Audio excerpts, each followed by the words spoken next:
जदि आपण मानक पाखरे गोटे राशन कार्ड टी अच्छी किंबा आपण माने आगक नुआ राशन कार्ड करने को जाउचंती ताहले आपण माने ए वीडियो को शेष पर्यंत देखंतु एवं चैनल को नुआ करी आस्थिले एबे ही सब्सक्राइब करी बेल आइकन को दबाई रखंतु।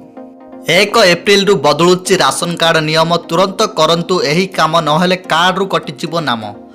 जदि आपण नुआ राशन कार्ड तैयारी करने को चिंता करूचंती किंबा पूर्वरु आपणक पाखरे राशन कार्ड अच्छी तेबे सरकार 1 एप्रिल 2026 रु अधिक कठोर नियम लागू करने को निष्पत्ति नहीं। यही नियम गुड़िकर लक्ष्य होची राशन कार्ड तालिकार अयोग्य व्यक्ति को बाद देवा एवं प्रकृत में योग्य हिताधिकारी पाखरे लाभ पहुँचाइबा। तो दर्शक आपण मैंने जानीपारे ना यही राशन कार्ड जदि जो नियम कठोर नियम आसूची से कठोर नियम टी होची ना जो माने अयोग्य अछंती सेमानकु बाद माने कटा दिया जिवो आउ जो माने योग्य अछंती सेमानकु जोड़ी दिया जिवो आउ जेमिति आपण मानकु मिलुतला गहम चावल ए सब मिलुतला ए सब आग भली मिलिबो।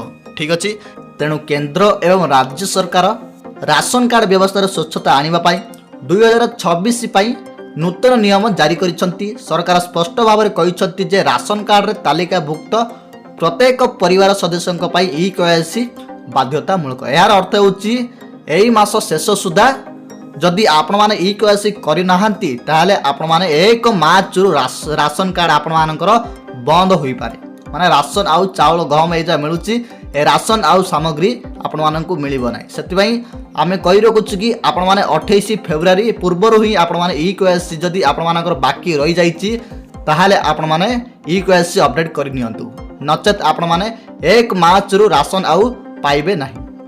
तेबे सेतिबाई आपण माने बायोमेट्रिक नै कि आपण माने जेमिति कि रहिछि आपण मानकर टिप चिन्ह एथिपाई आपण निकटस्थ राशन दुकान को जाई आपण माने टिप चिन्ह बायोमेट्रिक प्रदान करी किंबा मेरा राशन ऐप व्यवहार करी आपण मानकर केवाईसी पूर्ण करि परिबे।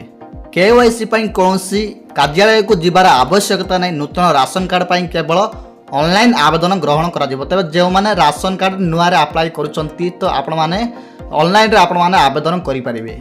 आधार कार्ड आउ आय प्रमाणपत्र विद्युत बिल किंबा बासस्थान प्रमाणपत्र भली डॉक्यूमेंट आवश्यक हेबो। ऑनलाइन आवेदन पर जड़े खाद्य जोगाण अधिकारी जांच पाई घर को जिबे जहां पर कार्ड जारी करा जिवो।